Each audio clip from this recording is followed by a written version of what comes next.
Senhores que são escravos. As últimas palavras de Paulo aos escravos, onde ele menciona seja servo, seja livre, em Efésios 6:8, refere-se aos senhores. Essa passagem sugere que Paulo imaginou um contexto em que os escravos e senhores estariam em igualdade perante Cristo no julgamento final. Paulo abordou os senhores de forma enfática, destacando o contraste entre os senhores, que também poderia ser traduzido como mestres, que frequentemente ameaçavam seus escravos, e o Senhor, referindo-se a Cristo, em quem há parcialidade. De maneira surpreendente para a época, Paulo instou os senhores a tratar seus escravos de maneira justa e benevolente, correspondendo às abordagens que ele havia dado aos escravos. Ele os incentivou a abandonar práticas prejudiciais, como ameaças e punições severas que eram comuns naquela sociedade. Essas práticas incluíam espancamento, abuso sexual, venda desses escravos, trabalhos extenuantes, fome, algemas, marcas de ferro quente e até mesmo a morte.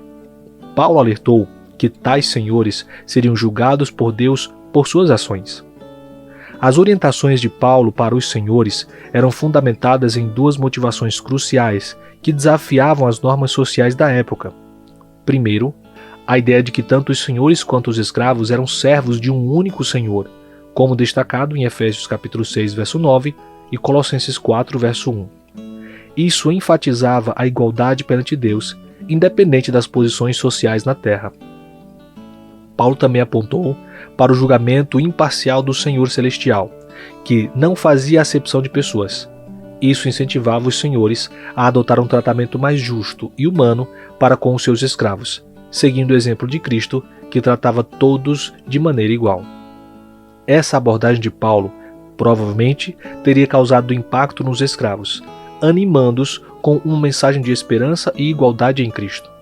Eles eram lembrados de que eram adotados por Deus, redimidos, herdeiros, participantes da família de Deus e integrantes do corpo de Cristo. Em Efésios capítulo 6, a partir do versículo 5, dentro do contexto mais amplo da carta, aplicava os princípios cristãos aos relacionamentos entre escravos e senhores, tocando em áreas como comunicação e ética sexual. Em última análise, a palavra de Paulo desafiava os senhores a transcenderem as estruturas sociais opressivas da época e a viverem de acordo com os princípios do Evangelho, reconhecendo a dignidade e a igualdade de todas as pessoas diante de Deus. Isso destacou o poder transformador do cristianismo na sociedade da época e continua a ser um lembrete relevante sobre a importância de aplicar os princípios cristãos a toda a interação com aqueles ao nosso redor.